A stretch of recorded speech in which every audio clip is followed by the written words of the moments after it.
12 नवंबर 1996 को दिल्ली से 100 किलोमीटर दूर चारखी दादरी के लोगों ने आसमान में बहुत तेज बिजली कड़कड़ाते हुए देखा और उससे पैदा होने वाली आवाज ने सभी को दहशत में डाल दिया। लोगों को आसमान में एक आग का गोला नजर आ रहा था। चरखी दादरी के लोग कुछ समझ पाते इससे पहले उनके घरों पर लोहे के टुकड़ों की बारिश होने लगी और साथ में लोगों के कटे हुए अंग भी आसमान से बरसने लगते हैं। इसका मलबा लगभग 7 किलोमीटर के दायरे में फैल जाता है। उस दिन भारत में एक ऐसी घटना हुई थी जिसकी आवाज सारी दुनिया को सुनाई दी थी और सारी दुनिया कांप गई थी। दिल्ली के आसमान में 2 प्लेन आमने सामने से ऐसे टकराए जिससे उनका मेटल ही पिघल गया और उन दोनों जहाजों में बैठे 349 लोगों की बॉडी के टुकड़े टुकड़े हो गए। क्या था इस घटना का कारण, आइए जानते हैं विस्तार से। 12 नवंबर 1996 में दिल्ली के इंदिरा गांधी एयरपोर्ट से सऊदी अरेबिया की एक प्लेन उड़ान भरने के लिए तैयार हुई। इस प्लेन में टोटल 312 लोग सवार हुए, जिसमें से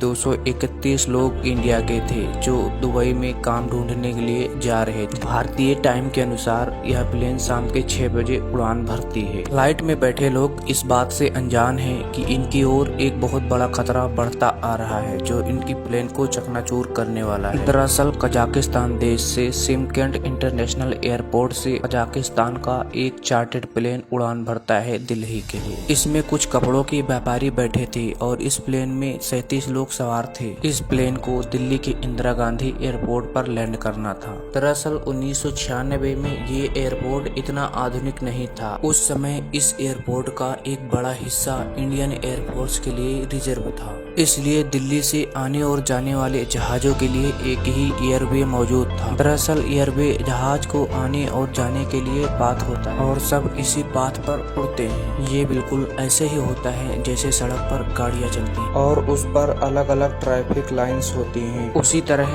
आसमान में आने और जाने वाले जहाजों के लिए रास्ता निश्चित होता है। अब जरा सोच कर देखिए कि आने और जाने वाले वाहनों के लिए एक ही रास्ता हो तो क्या होगा। जब एक ही लाइंस पर दोनों तरफ से गाड़ियां आती और जाती हैं तो एक्सीडेंट होने के चांसेस बढ़ जाते हैं। नॉर्मल सी बात है और होता भी है। इसी तरह जहाज को आने के लिए एक अलग रास्ता होता है और जाने के लिए एक अलग रास्ता होता है। अब चूंकि दिल्ली एयरपोर्ट का एक बड़ा हिस्सा इंडियन एयर स्पेस और इंडियन फोर्स के लिए रिजर्व था तो कॉमर्शियल फ्लाइट का एक ही एयरवे पर आना और जाना लगा रहता था। और 12 नवंबर 1996 को एक प्लेन को यहाँ से उड़ना था और दूसरी को यहाँ पर लैंड करना था। ATC ने सऊदी अरेबियन प्लेन को उड़ान भरने की परमिशन दे दी। उस दिन दिल्ली एयरपोर्ट ने इन फ्लाइट को इंस्ट्रक्शन देने के लिए परमिशन दे दी। 42 वर्षीय VK दत्ता इस दिन ड्यूटी पर नियुक्त थे। अगर एक ही एयरवे पर 2 प्लेन आमने सामने से आ रही हैं तो उनके बीच की जो दूरी होनी चाहिए वो 1000 फीट दूरी होनी चाहिए और 1000 फीट की दूरी बनाकर दोनों प्लेन ऊपर नीचे से गुजर जाती हैं। कजाकिस्तान का एयरप्लेन दिल्ली में प्रवेश कर जाता है। इन दोनों जहाजों को VK दत्ता एक साथ गाइड कर रहे थे। कुछ समय बाद सऊदी अरेबिया का प्लेन 10,000 की फीट पर पहुंच जाता है और पायलट VK दत्ता से 14,000 फीट तक जाने की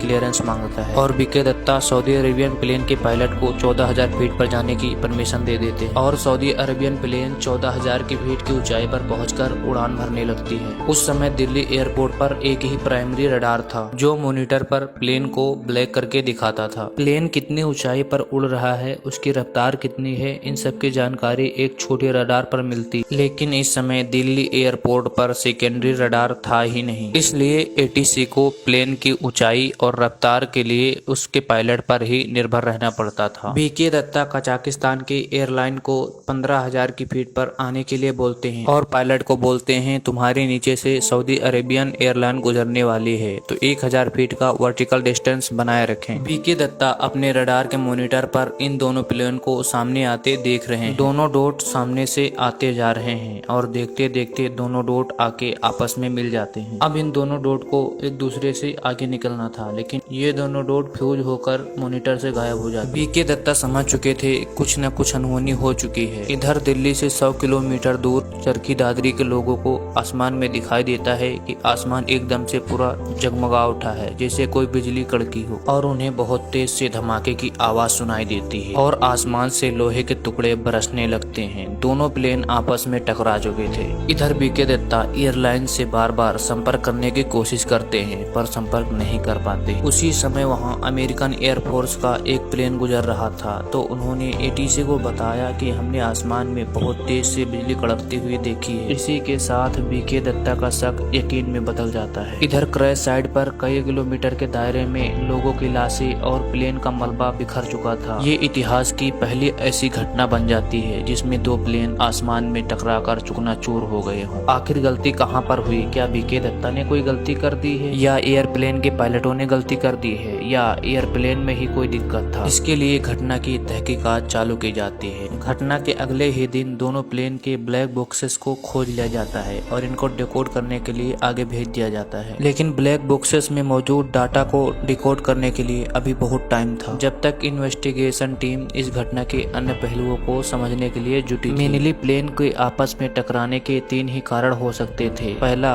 दोनों ही फ्लाइटों के पायलट ने एटीसी के द्वारा दिए गए निर्देशों का पालन नहीं किया हो। दूसरा ये हो सकता था कि दोनों जहाजों में से किसी एक जहाज के इंस्ट्रूमेंट ने अलग रीडिंग दिखाई हो जिससे ये हादसा हो गया। या तीसरा कारण ये हो सकता था कि एटीसी में बैठे बीके दत्ता ने कोई गलत निर्देश दे दिए हों। ये गुत्थी तभी सुलझ पाएगी जब दोनों ब्लैक बॉक्सेस का डाटा डिकोड हो जाए। कुछ दिनों में इन दोनों ब्लैक बॉक्सेस का डाटा डिकोड हो गया और इस घटना से संबंधित सभी सवालों से पर्दा उठा दिया। दरअसल इस घटना में बीके दत्ता की कोई गलती नहीं थी। बीके दत्ता ने दोनों हवाई जहाज के पायलटों को सही निर्देश दिए थे। तो क्या सऊदी अरबिया वाले प्लेन की गलती थी? नहीं, गलती थी कजाकिस्तान वाले प्लेन में। दरअसल जहां पर सभी प्लेनों को उड़ाने के लिए एक या दो पायलट की जरूरत होती है, वहीं इस प्लेन को उड़ाना सबसे बड़ा महाभारत था। इसको उड़ाने के लिए 5 पायलटों की जरूरत होती थी और उन पायलटों में सही तालमेल होना भी बहुत जरूरी था। यहाँ तक तो ठीक था, लेकिन गलती कहाँ हुई आइए जानते हैं। दरअसल इस प्लेन में मौजूद पायलटों को उस समय इंग्लिश नहीं आती थी। बीके दत्ता के द्वारा दिए गए निर्देशों को सबसे पहले ये लोग ट्रांसलेट करते थे और फिर उसका रिप्लाई देते थे। इसलिए ये पायलट बीके दत्ता से जल्दी बातें नहीं कर पा रहा था और इस काम के लिए प्लेन में एक अलग से ट्रांसलेटर मौजूद था जो रेडियो कम्युनिकेशन का काम करता था। लेकिन इस विमान के क्रू में एक और बड़ी प्रॉब्लम ये थी कि ये लोग डिस्टेंस को मेजर में कन्वर्ट करते थे, तो फीट और मीटर को ये लोग सही से मेजर नहीं कर पाए और कंफ्यूज हो गए। एटीसी के द्वारा दिए गए निर्देशों का पालन न कर पाए और प्लेन को 15,000 के एल्टीट्यूड पर रखने की बजाय 14,000 के एल्टीट्यूड पर ले आए और कुछ देर में सऊदी अरेबियन विमान से टकरा गए। इस घटना में 349 लोगों की जान चली गई और उनके घर वालों को उनकी बॉडी भी नसीब नहीं हुई। और तब से लेके आज तक कोई ऐसा इंसिडेंट सामने नहीं आया जिसमें दो प्लेन आपस में टकरा गए बिकॉज ऑफ TCAS। दरअसल दोस्तों यह एक ऐसी टेक्नोलॉजी है जब दो प्लेन आमने सामने से आ रहे होते हैं तो दोनों प्लेनों में अलार्म बज जाता है